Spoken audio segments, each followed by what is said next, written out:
Hello, welcome to the channel Acharya Ji Online. Please subscribe the channel and press the bell icon. नमस्कार। आज दसम के भैया बहनों के लिए सूरदास का पहला पद ये आज हम लोग पढ़ेंगे। और इस प्रथम पद को पढ़ने से पहले इसमें जो कुछ शब्दार्थ है वो मैंने यहां लिख दिया है।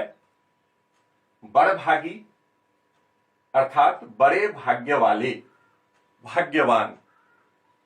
अपरस, अलिप्त, अछूता। तगा का तात्पर्य है धागा या कविता में बंधन। पुरैन पात का मतलब कमल का पत्ता। पात यानी पत्ता, पुरैन कमल को कहते हैं। दागी का मतलब दाग या धब्बा। माह मतलब में। प्रीति नदी, प्रेम रूपी नदी। पांव से तात्पर्य है पांव, पैर। बोरियो का मतलब डुबोया। परागी यानी मुग्ध होना। फिर कुछ और शब्द है। पागी यानी चिपक गई। गागरी का मतलब घड़ा। भोरी का मतलब भोली भाली। ये जो पद है सूरदास के, कल हम लोग चर्चा किए थे कि ब्रज भाषा में लिखी गई है और ब्रज भाषा के शब्दों में हिंदी के शब्दों से थोड़ी सी भिन्नता होती है। हालांकि आप देख रहे होंगे कि ज्यादातर शब्द हिंदी से मिलते जुलते हैं, खड़ी बोली हिंदी से, लेकिन थोड़ी सी भिन्नता यहां दिखाई देती है। इस पहले पद के संदर्भ में आपको बता दें कि भगवान कृष्ण जब ब्रज को छोड़कर मथुरा चले गए तब ब्रज की जो गोपियां थी वह कृष्ण के विरह में जलने लगी।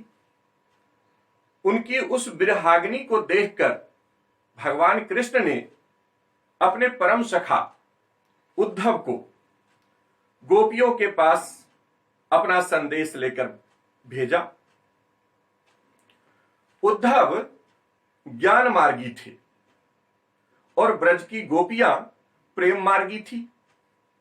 उन्हें उद्धव का वह शुष्क संदेश पसंद नहीं आया और तब सूरदास लिखते हैं पहले पद में कि गोपियों ने कहा कि उद्धव तुम हो अति बड़भागी। हे उद्धव, आप बड़े भाग्य वाले हैं, भाग्यशाली हैं। अब प्रश्न उठता है कि क्या उद्धव वास्तव में बड़े भाग्य वाले थे? नहीं, ऐसा नहीं है। गोपियों ने उन पर व्यंग करते हुए उन्हें बड़भागी कहा। यह कुछ ऐसी ही बात हुई कि कोई व्यक्ति जो अनपढ़ है, पढ़ा लिखा नहीं है, हम उसको कहे कि आप बहुत बड़े विद्वान हैं, तो निश्चय ही यह उन पर व्यंग करने वाली बात होगी। उसी प्रकार से गोपियों ने उद्धव का मजाक उड़ाते हुए, उस पर व्यंग करते हुए कहा कि आप बड़े भाग्य वाले हैं।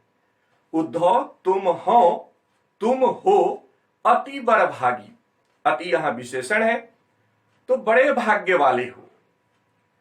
अपरस रहत स्नेह तगाते नाहिन मन अनुरागी। अपरस यानी अलिप्त, अछूता।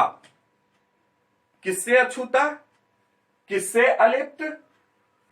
तो स्नेह रूपी धागे से, प्रेम रूपी धागे से तुम अलिप्त हो, अछूते हो। तुम प्रेम के बंधन में नहीं बंधे हुए हो। और नाहिन मन अनुरागी, और नहीं आपके मन में कृष्ण के प्रति कोई अनुराग है, उनके रूप के प्रति कोई प्रेम का भाव नहीं। उनके रूप लावण्य से तुम बिल्कुल अलग हो, इसलिए कहा कि तुम बड़भागी हो। और तब गोपियों ने यहां पर कुछ उदाहरण भी दिया उनको समझाने के लिए। अपनी वाक्पटुता के द्वारा गोपियों ने उद्धव को बताया कि पुरैन पात रहत जल भीतर तारस देह न दागी।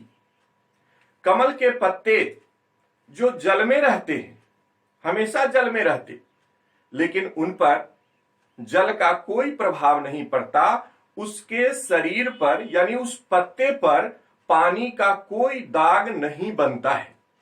आपको बता दे कि कमल के पत्ते की एक खास विशेषता होती है कि उस पत्ते पर यदि पानी को रखो तो पानी गोलाकार बनकर के इधर से उधर घूमने लग जाता है, लुढ़कने लग जाता है, मतलब पानी का कोई दाग उस पत्ते पर नहीं पड़ता।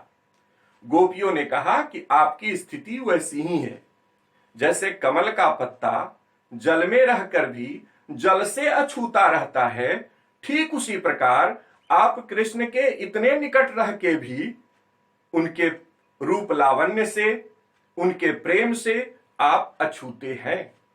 एक और उदाहरण दिया, कहा कि ज्यों जलमाह तेल की गागरी बुंदन ताको लागी। तेल के घड़े को पानी में रख दो, फिर भी पानी का उस पर कोई प्रभाव नहीं पड़ता। आपने कभी ऐसा देखा हो कि पानी में अगर 2-4 बूंद तेल रख दो तो तेल बिल्कुल अलग रहता है, वो तैरता रहता है, वो पानी में मिलता नहीं है। उसी तरह से कहा कि तेल का घड़ा यदि पानी में रख दो तो फिर पानी का उस पर जैसे कोई प्रभाव नहीं पड़ता, वैसे ही आप कृष्ण के निकट रहकर भी कृष्ण के प्रभाव से अलग हैं, अछूते हैं। आगे कहा कि प्रीति नदी में पांव न बोरियो।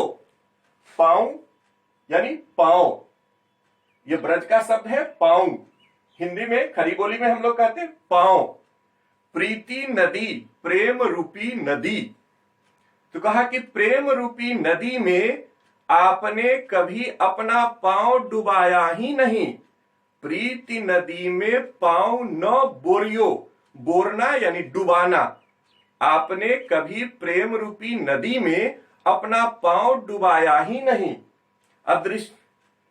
दृष्टि न रूप परागी, और आपकी दृष्टि में, आपकी नजर में, आपकी दृष्टि में कृष्ण का वह रूप आपको कभी आकर्षित किया ही नहीं। आपकी दृष्टि में कृष्ण के उस रूप लावण्य का कोई मतलब ही नहीं है। सूरदास अवलाहम भोरी गुण चाटी ज्यों पागी। सूरदास जी कहते हैं कि गोपियों ने उद्धव से कहा कि हम लोग तो अवला हैं, भोली भाली हैं। भोरी का मतलब भोली भाली, कि हम लोग तो भोली भाली हैं, और उसके कारण हम लोगों की स्थिति वही हो गई जैसे कहा कि मान लो कोई चींटी है, वह गुण से आकर्षित होकर गुण खाने गुण पर जाती है, गुण के पास जाती है, लेकिन वह चींटियां उस गुण में अपने पैर फंसा लेती, उसके पैर गुण में ही लिप्त हो जाते और वह चाह कर भी उससे अलग नहीं हो पाती है। परिणाम होता कि वह वहीं पर मृत्यु को प्राप्त हो जाती। गोपियों ने कहा कि हम लोगों की स्थिति तो ऐसी ही हो गई है, जैसे गुण चाटी ज्यों पागी, जैसे चींटियां गुण खाने जाती है और वह गुण की ही होकर रह जाती है। हम लोग भी भगवान कृष्ण के प्रेम में कुछ इसी तरह के हो चुके हैं। इसलिए हमें यह आपका शुष्क संदेश, आपका यह ज्ञान मार्गी संदेश पसंद नहीं है। यहां आपको बता दे कि इसमें पुरैन पात, इसमें प वर्ण की आवृत्ति है, आप देख रहे हैं, इसलिए यहां हम कह सकते कि अनुप्रास अलंकार का प्रयोग किया गया है पुरैन पात में। उसी तरह से तारस देह न दागी, या पूरी पंक्ति को आप ले ले, पुरैन पात रहत जल भीतर तारस देह न दागी। यहां पर उपमा अलंकार है। उपमा अलंकार का 2 और प्रयोग किया है कवि ने। ज्यों जलमाह तेल की गागरी बुंदन ताको लागी, इस पंक्ति में भी उपमा अलंकार का प्रयोग किया गया है। फिर अंतिम पंक्ति गुण चाटी ज्यों पागी, यहां भी उपमा अलंकार का प्रयोग किया गया है। फिर प्रीति नदी, यह रूपक अलंकार है यहां पर। तो कुछ बातें हम लोगों को ध्यान में रखनी है कि यह रचना ब्रज भाषा की रचना है, भक्ति काल की रचना है, और यहां पर तीन अलंकार का प्रयोग जगह जगह पर किया गया है, मुख्य रूप से रूपक अलंकार, अनुप्रास अलंकार और उपमा अलंकार का। ठीक है, फिर अगले दिन हम लोग इसका अगला पद पढ़ेंगे। तब तक आज की कक्षा यहीं समाप्त होती है। धन्यवाद। और हाँ, कुछ गृह कार्य के रूप में जो पद हम लोग पढ़े हैं उस पद का शब्दार्थ आप याद कर लें। दूसरी बात कि जो पद पढ़े हैं जिसके भावार्थ बताए गए, आप एक प्रयास करेंगे कि पुस्तक से और इस वीडियो को बंद करके आप उसका भावार्थ अपने शब्द में लिखने का प्रयास करेंगे। फिर जो कठिनाई हो आप हमें बताएंगे। धन्यवाद।